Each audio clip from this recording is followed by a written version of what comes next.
Good morning. How is everybody? Good, good. Thank you, Roy Martin Broadbooks. Thank you, Ellen Hutto, for joining us. So Roy's filling in for Dave and Tamara because they're off on some fabulous adventure in Nepal or wherever they are right now. I'm not exactly sure, but I'm sure it's fabulous, right? So Roy's filling in, and of course Ellen is helping on our second string here, so thank you so much. You'll hear a little bit more of them. And thank you for the music this morning, Roy, as well. We have a July date night concert set up. Yes, so this is kind of quick coming, but our music guests will be Ellen Hutto and Pete Halliday. So Ellen, do you want to say just a little bit about what you two do?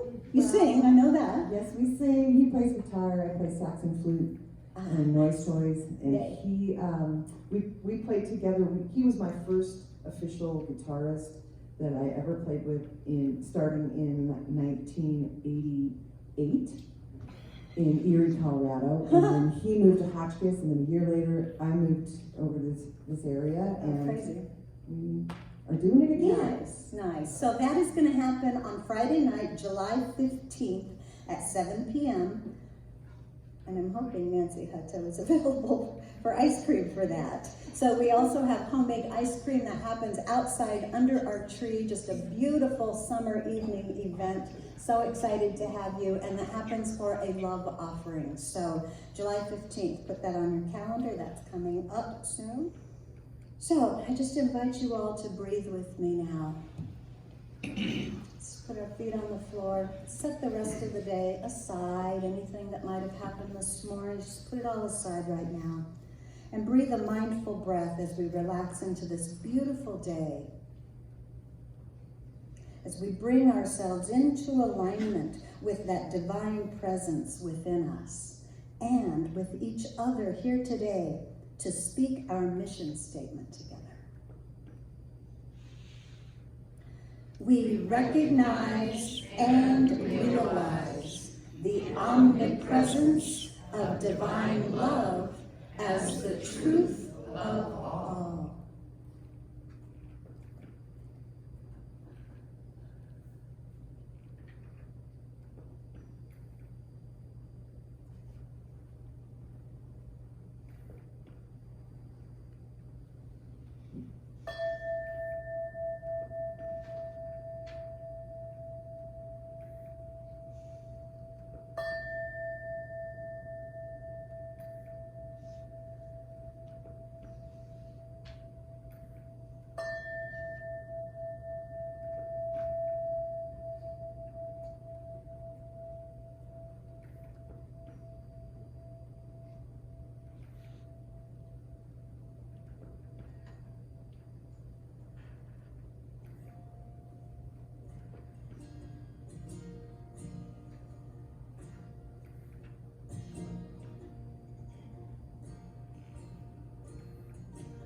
And in this stillness and silence, I invite you to join with me in attuning to the God consciousness within, that which is truly what we are.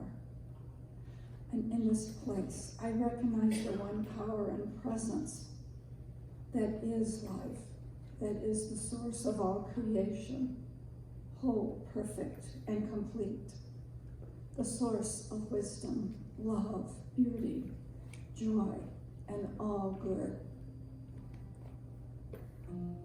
I activate within my mind the consciousness of this one presence, and I consciously align myself with this truth, knowing that I am fully a part of the divine essence, and that each person here and all of humanity is an expression of the one presence, the one spirit. Recognizing we are all one, I release all anxiety, fear, and confusion, knowing our life is moving itself steadily in the perfect pattern. I affirm that we are able to see beyond appearances and see the goodness of this truth. I accept and am thankful for divine wisdom and guidance that is always available, that guides and directs us, that moves us into the direction of freedom of choice, of wise acceptance of all that is good. In the midst of seeming chaos, confusion, and uncertainty, I know that this divine presence is in each moment, each activity, and each breath. And I accept peace, joy, and the fullness of life for everyone to shine, creating a world that works for all. I affirm that we are each beacons of love and peace, full of faith and confidence, and contribute as a positive influence in our world. And I turn my attention to the prayer chests and the prayers of your heart, knowing that the divine presence is right where each request is, already active, already guiding, directing each request to its highest and best outcome. Love, peace, harmony, health, wisdom, guidance is already being revealed, and the truth in each prayer is made manifest. The fullness of spirit, that healing presence, is at hand, being revealed right now. And I give thanks for this gathering today, knowing that we are all blessed. The music, the message, the staff, the volunteers are all blessed as they facilitate this opportunity to deepen our awareness of the truth of our innate goodness. So with great thanksgiving for this truth, for knowing that we are uplifted and guided and held and folded in that one presence, I just release this to the divine law of life, which always says yes. Releasing these words, knowing that all is in divine order, coming into fruition as I have spoken, as we join together and declare, and so it is.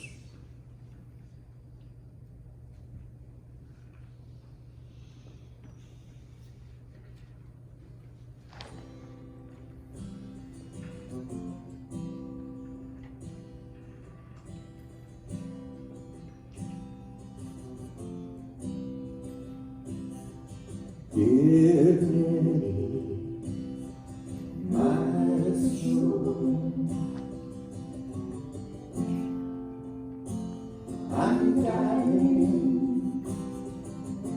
Get ready, my soul. I'm diving to the deepest. Time to come.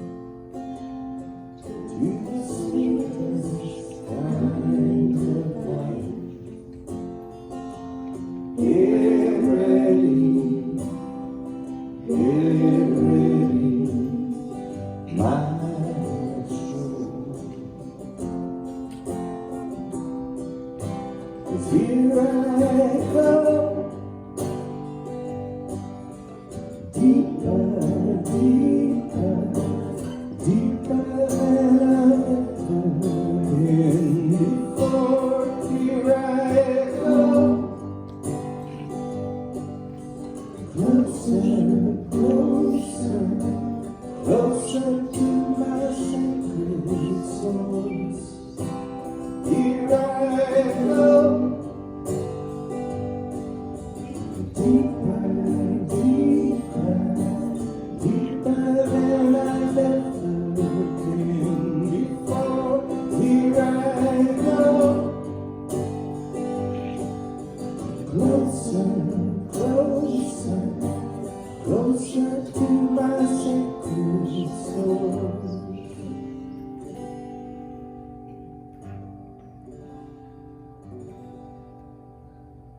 Get ready,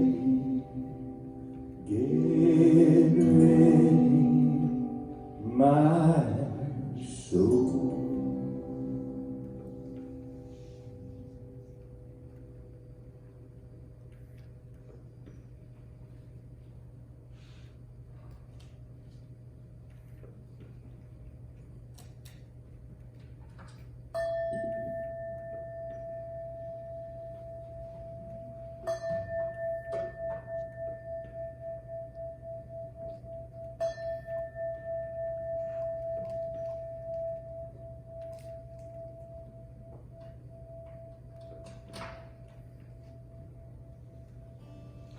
Good morning. I'd like to remind everyone of the prayer chest at the bottom of the stairs to the left. If there's some reason you're not feeling the freedom to express your divine in all situations in your life, and you're having some worries and anxieties, please put them in the prayer chest, and the practitioner will be doing affirmative prayer on your behalf this week. And my quote from Tom Barrett: chaos in the world brings uneasiness, but it also allows for the opportunity for creativity and growth. And from Ernest Holmes: we are all thinking, willing, knowing, conscious centers of life. We are surrounded by, immersed in, and there is something through us, a creative something, call it what you will.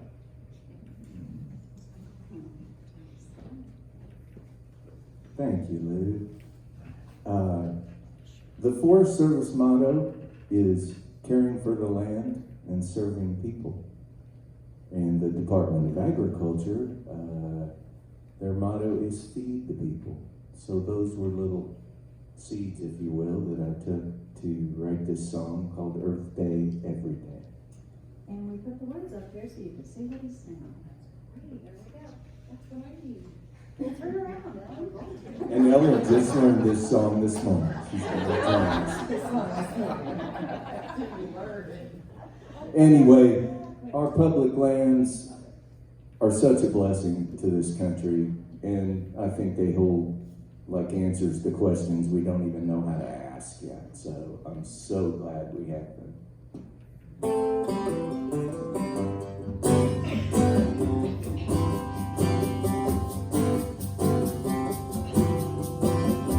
Caring for the land,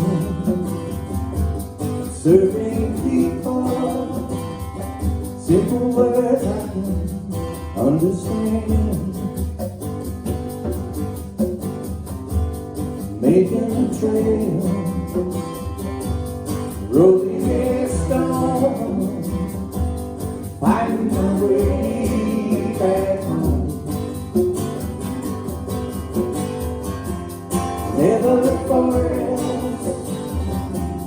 never a field, never a moment it's revealed. We're standing on holy ground,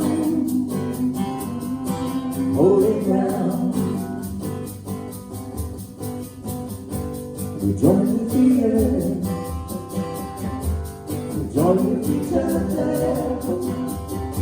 We're bringing life to this land. The land that feeds us, the land that leads us, to work with wisdom and humble hands. Never victorious, never defeated, never the moment revealed. We're standing on holy ground, holy ground.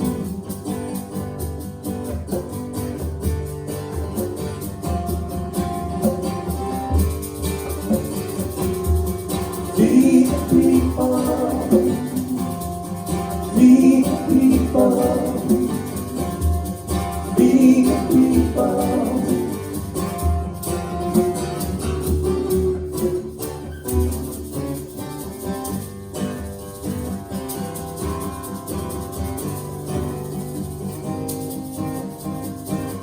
Caring for the people,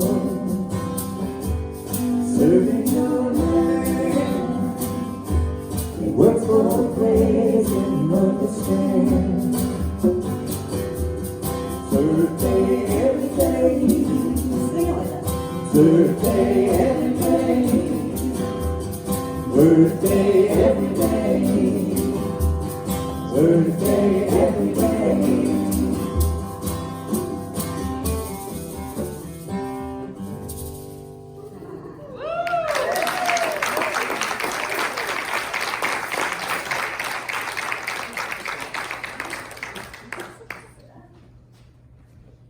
Thank you, Roy, so much for that song. Beautiful song, eh? Thank you, Ellen, for hanging in there. She's going to hang in there the rest of the day with us. Thank you so much. So here we are in July. We have a brand new theme. Our theme for the whole year of 2022 is abundant living. So each month we have taken a little sub-theme and studied it. So July we are studying abundant opportunities. So today I have a video message for you, and I decided that this week we would talk about opportunity of freedom. So since it is America's birthday coming up tomorrow, right? And so I have a video by Reverend Michael Gott. He's from Unity of Houston, and he did this message last year. So I thought it was really timely that he had said these things last year, and here we are this year. And his title is, What is America's Faith Tradition? So I'm just going to let Michael have his way with you. Here he is.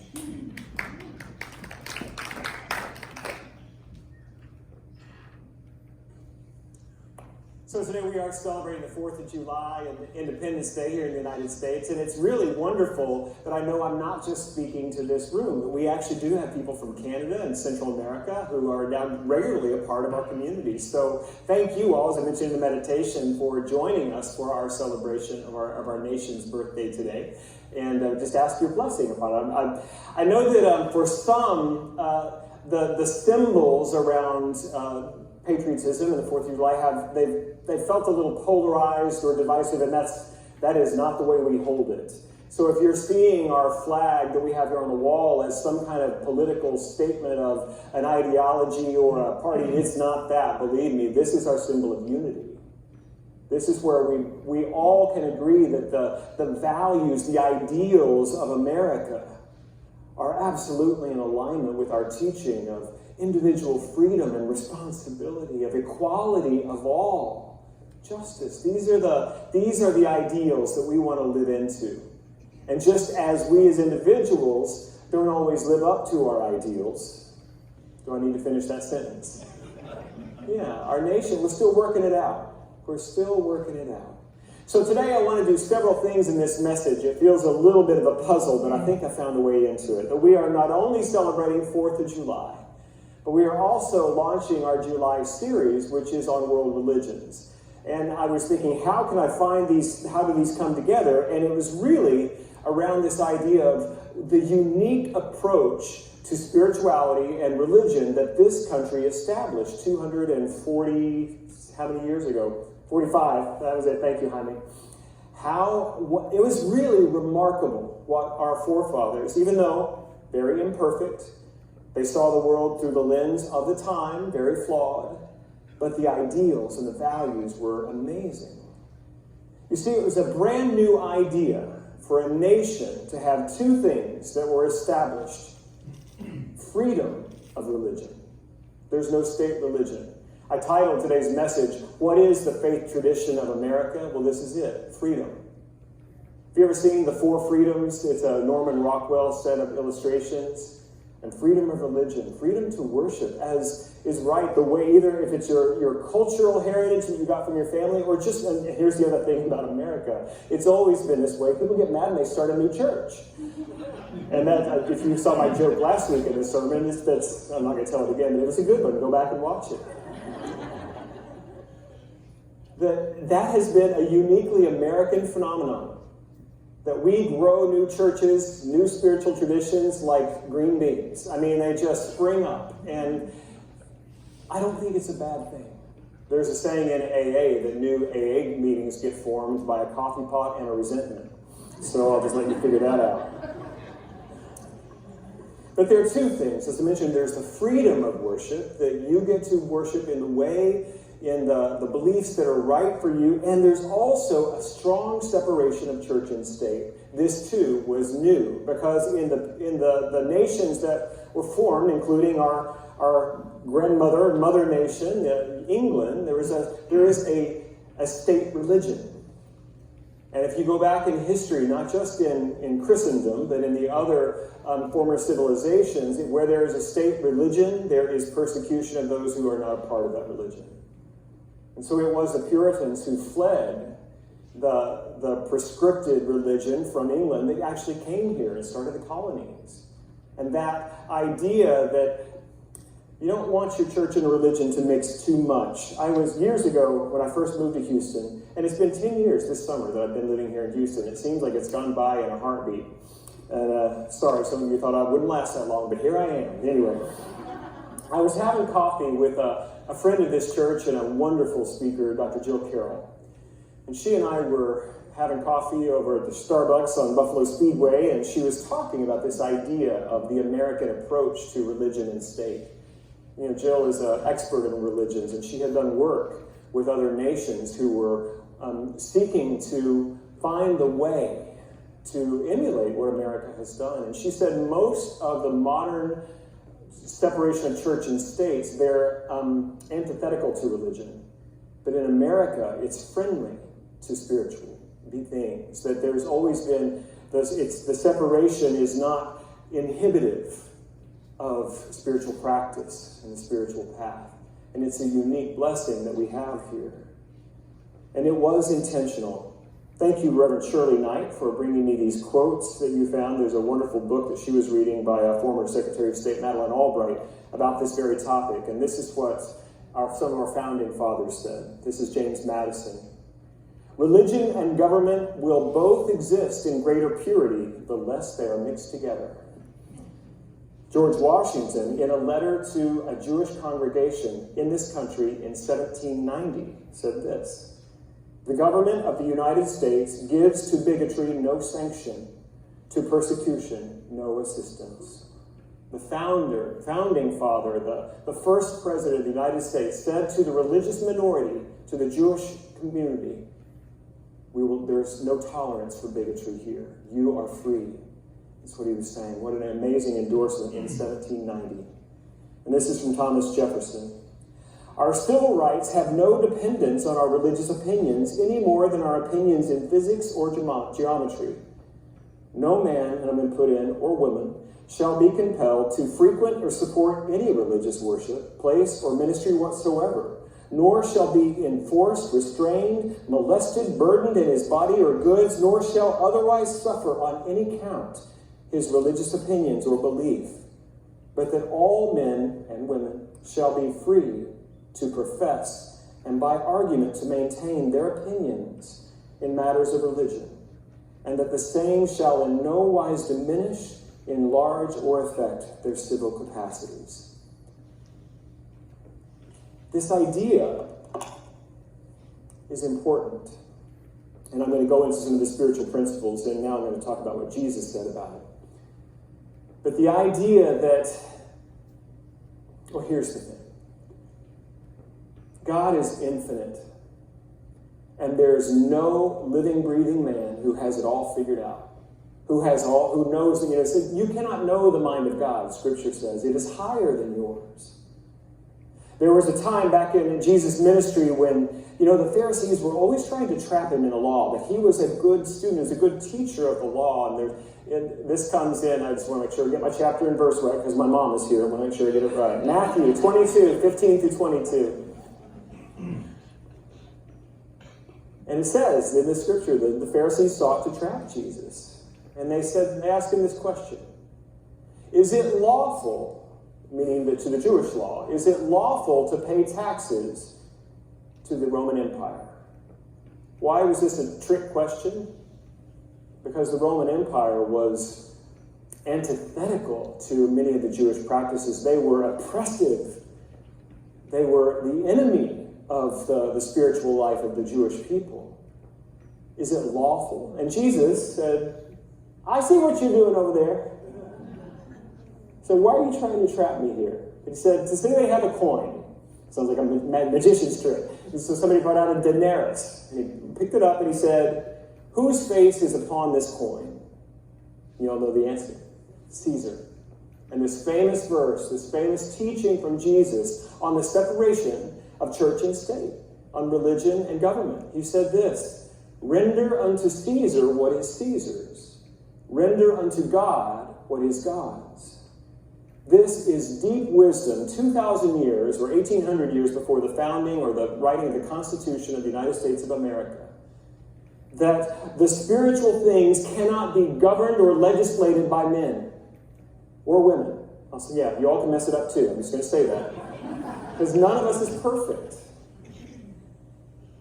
So this is not the way of creating or welcoming the kingdom on earth.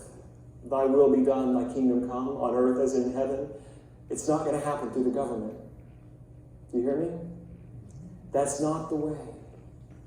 It means we need good governance that blesses and protects all. And this brings me to a teaching that I was not really familiar with, but it's the teaching on the stranger. And I mean this theologically, especially from, as I said, we're going to be launching a whole series on world religions, and next week I'm going to be talking about the children of Abraham, the three Abrahamic religions, Christianity, Judaism, and Islam, the similarities and the big differences. We're going to talk about that. But there's great wisdom in that the way we teach that person who is not like us.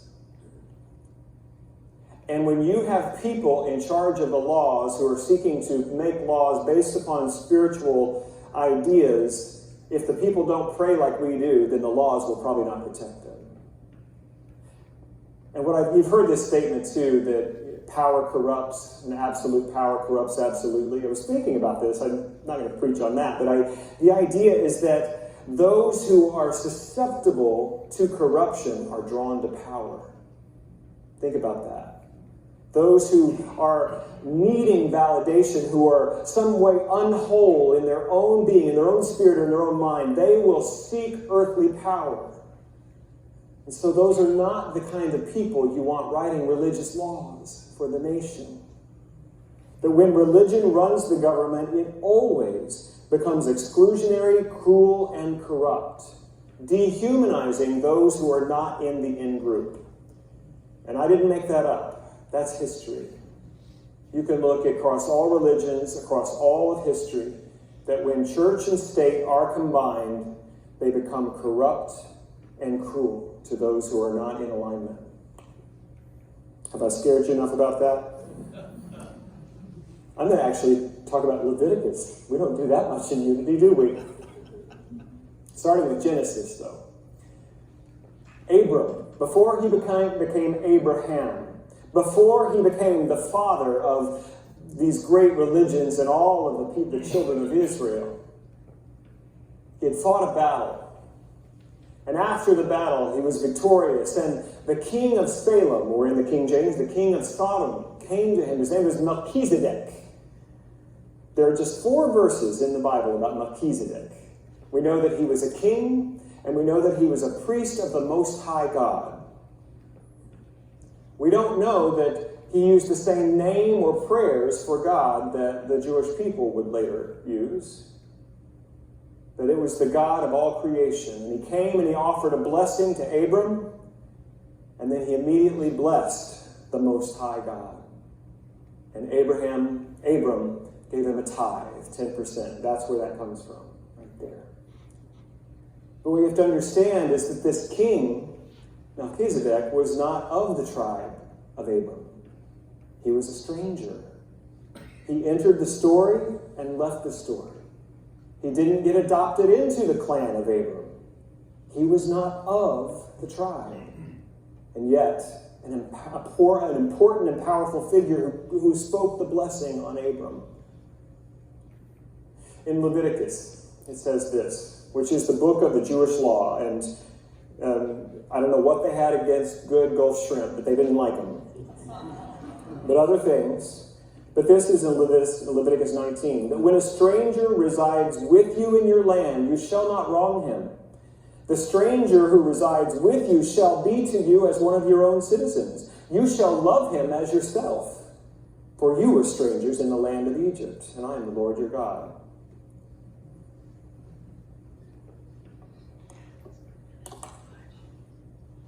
Do we practice that?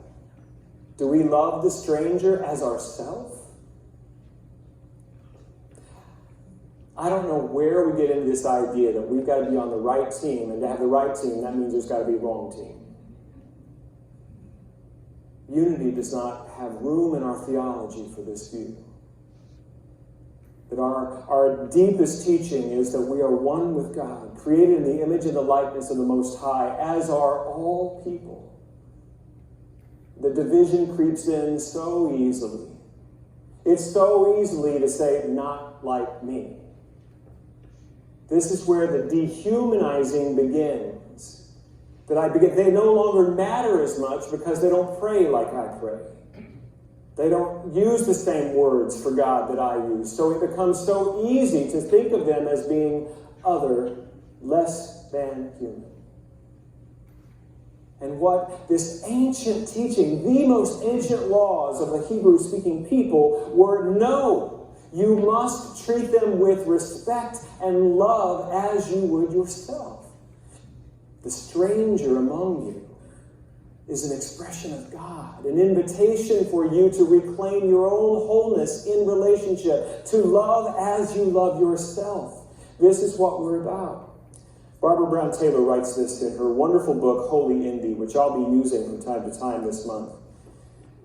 However you define the problematic present-day stranger, the religious stranger, the cultural stranger, the transgender stranger, the homeless stranger, Scripture's wildly impractical solution is to love the stranger as yourself.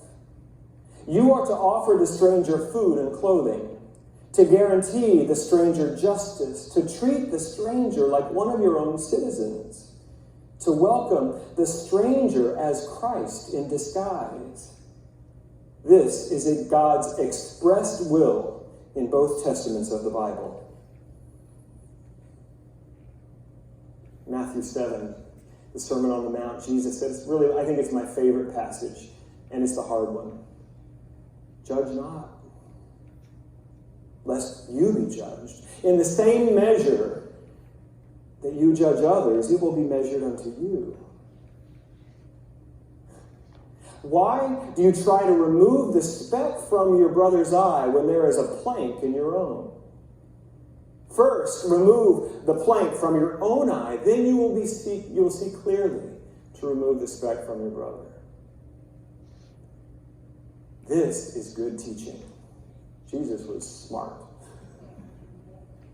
deeply insightful for the way it works. And the invitation is to not judge. In the previous chapter, in the same collection of writings that we call the Sermon on the Mount, there's another verse I want to use, Matthew 6:22. And I wasn't planning on sharing this one, but it just felt so right as weeks ago this came to me, this insight came to me. The verse is, the light of the body is the eye. If thine eye be single, then thy whole body will be filled with light.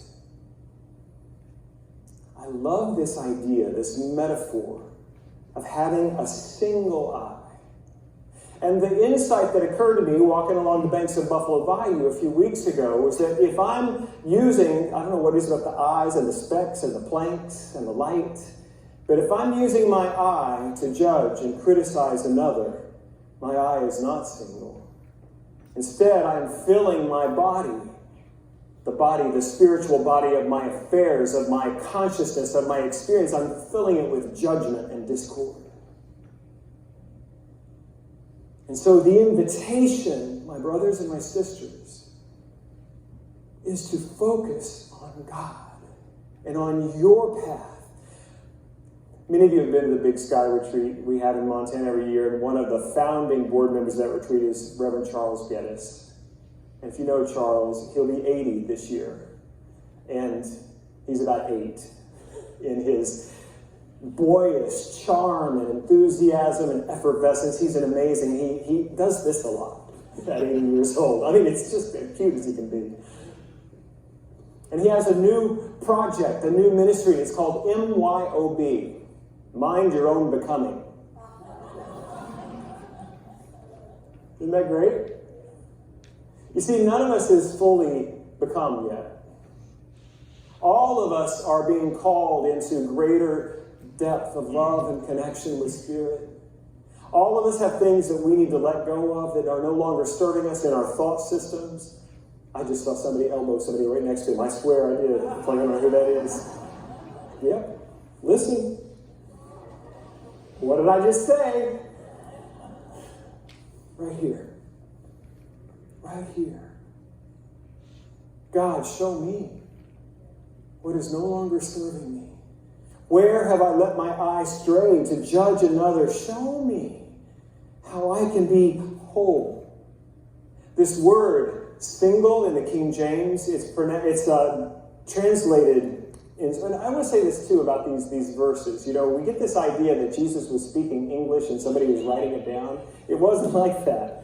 Jesus spoke in the tongue of the day of the people was Aramaic. There was no written form of it at that time. And so the people, whether it was Matthew or another who got this written down, they would have to listen to what Jesus said and then choose a Greek word that best fit it. And the word for single in King James is called haplos. Haplos. And in the NIV, it's translated as sound. The underlying meaning is often wholeness. If thine eye be whole, one, sound. And there is another meaning to this word, haplos. Interchangeable meaning for singleness, wholeness, that kind of soundness. It is generosity. If thine eye be generous in the way you see other people, your body will be filled with generosity. I'm inviting all of us to find our generosity, to work with what we have and what we don't have in this life, and be present for one another. Let's pray.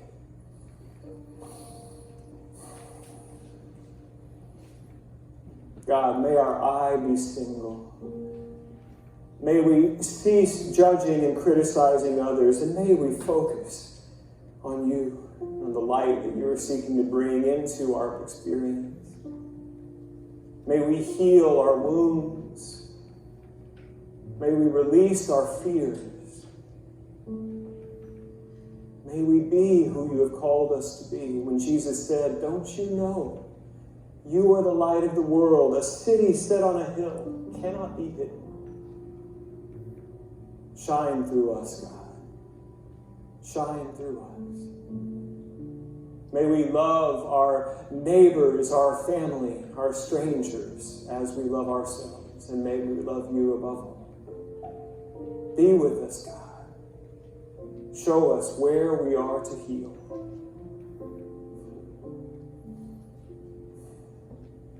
We are willing. We are willing. We let go.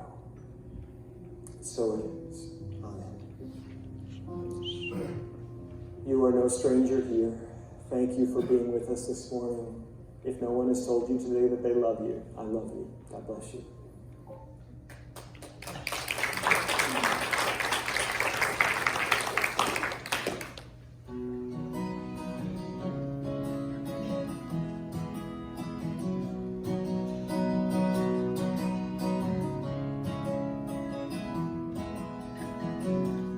God, you are every mountain. God, you are every ocean. God, you are every canyon, every inch of earth and sky.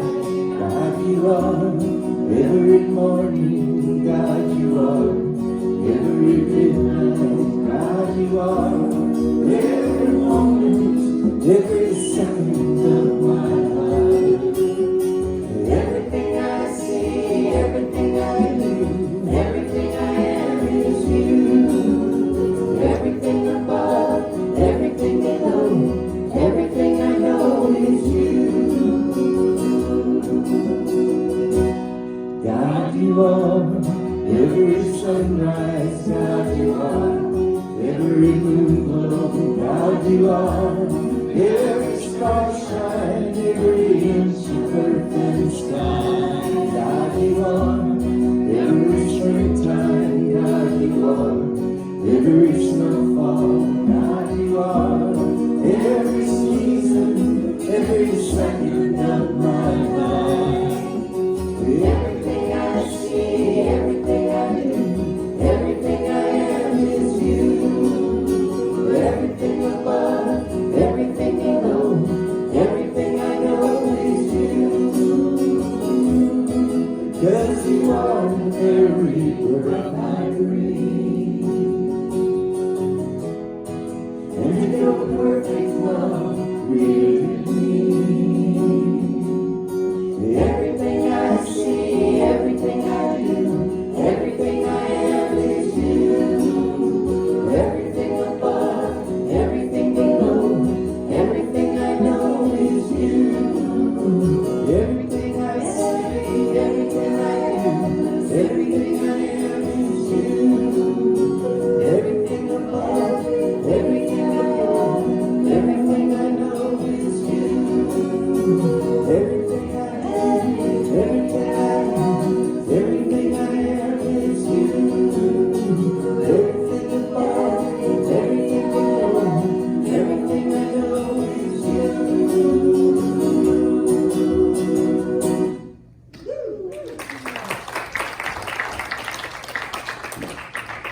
Okay, as the ushers come forth, this is our time to consciously participate in the spiritual law of giving and receiving, of the law of circulation. So if you'll take your gift in your hand, and I know that from the bountiful gifts that I have received that come to me so freely, I participate as I give, knowing that these blessings continuously serve myself and everyone. And our affirmation: I welcome all avenues of prosperity as it moves into my life, and I bless the world with my well-being.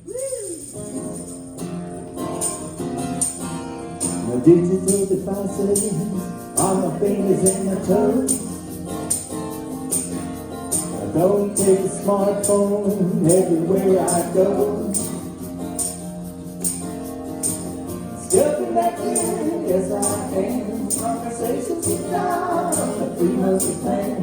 Now digital devices on my fingers and my toes. Practicing the presence set me free. My virtues and my vices, I let them be.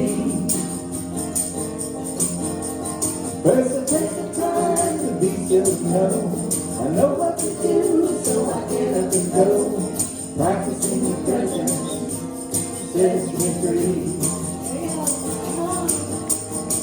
So I treat and move my feet in the direction of my dreams. Sometimes it's not perfect or complete till I move my feet.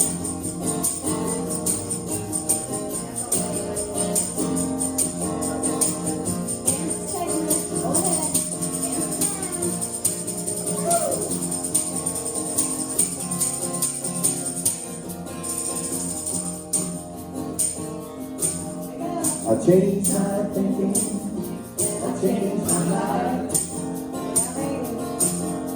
Love is all fear, love is all struggle and strife. I'm getting in tune with the higher vibration, doing the work with the realization.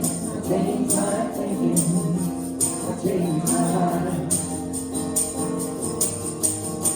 So I change and move my feet in the direction of my dreams. Sometimes it's not perfect or complete till I move my feet. So everybody, let's dream and move our feet in the direction of my dreams. Sometimes it's not perfect or complete till I move my feet. Let's dream and move our feet. Let's dream and move our feet. Let's dream and move our feet in the direction of our dreams.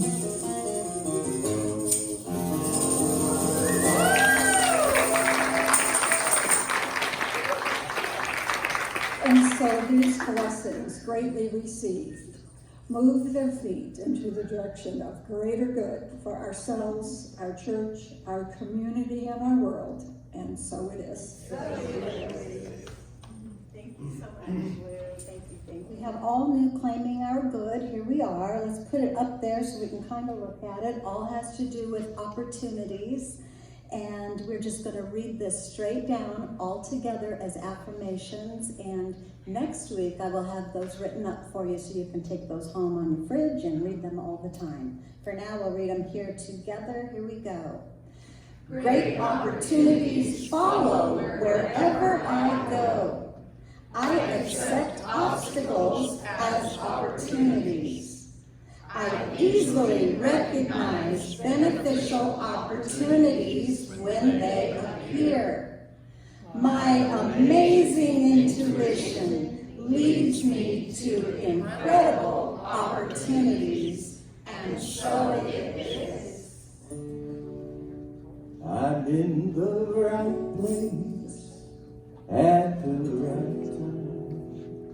I am just where I'm supposed to be. I'm in the right place at the right time. I am just where I'm supposed to be. I'm in the right place at the right time. I am just where I'm supposed to be. I'm in the right place at the right time. I am just where I'm supposed to be. I'm in the right place at the right time. I am just where I'm supposed to be. I'm in the right place at the right time. I am just where I'm supposed to be. Oh, my soul is welcome here. Oh, my soul is welcome here.